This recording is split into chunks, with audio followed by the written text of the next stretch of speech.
South of Midnight is a beautiful trip through the magical South, and while the game doesn't quite punch above its weight, it is still a very solid action adventure to check out.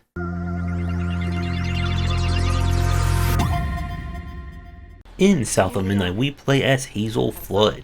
When her mother and their home gets carried away during a hurricane, she discovers that she is the latest in the line of weavers, beings who can manipulate the tapestry of fate to try and right wrongs.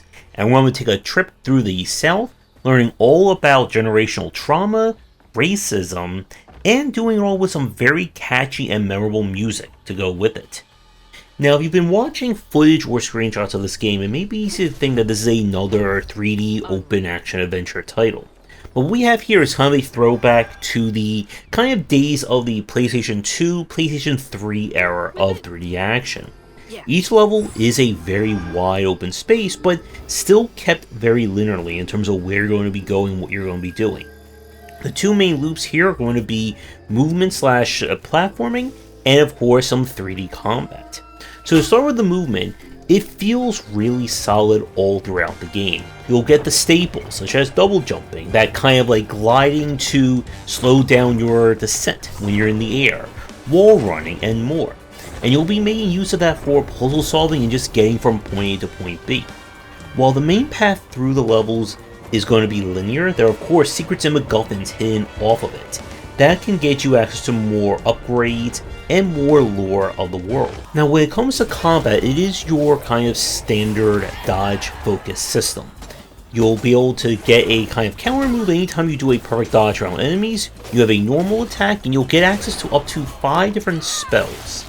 The dynamic for combat is when enemies defeated, they'll leave behind a husk that if you cleanse will restore health and also help with some of the cooldown on any inactive or deactive skills. You'll be able to upgrade your abilities by finding floofs that are hidden all throughout the world, and you'll get a few from beating enemies. And there should be enough if you really want to explore 100% to unlock and upgrade all your different abilities. I really love the art style and general aesthetic of this game. It reminds me a lot of something like the second American McGee's Alice, in terms of this kind of like mix of like realistic looking places, but with like this like magical like edge to them. The music is fantastic, kind of going for soul music with lyrics for each one of the major characters, with a very catchy and somewhat depressing song if you listen to the lyrics of it. And the game definitely goes through a variety of environments. And I guess my last shout for the design would definitely be the character designs, especially the different creatures. And the game just looks and sounds phenomenal. With that said, as I mentioned in the stinger, South of Midnight doesn't quite punch above its weight class in terms of its design. If you're hoping for a 3D action adventure game that goes above and beyond anything you've seen before, it's not that game. From a 3D platforming standpoint, if you've played any platformer over the past decade or two, you should be well acquainted with the mechanics and general layout of these levels. Combat is a little bit more of an interesting thing to discuss. Now, the game features multiple difficulty settings, so you can also customize things to make either combat or platforming easier. I, of course, was playing this on highest difficulty. And the enemies do feel a little bit health spongy. You do have a skill, or one of your debuffs you can cast, and it's called Weave, that basically lets enemies take more damage and stuns them for a few moments. And I found it to be absolutely required, and even with it, it still felt a little unnecessarily long to be dealing with some of the enemies. As the game goes on, you'll be introduced to a few new types, including kind of like larger elite class enemies that are a little bit harder to deal with.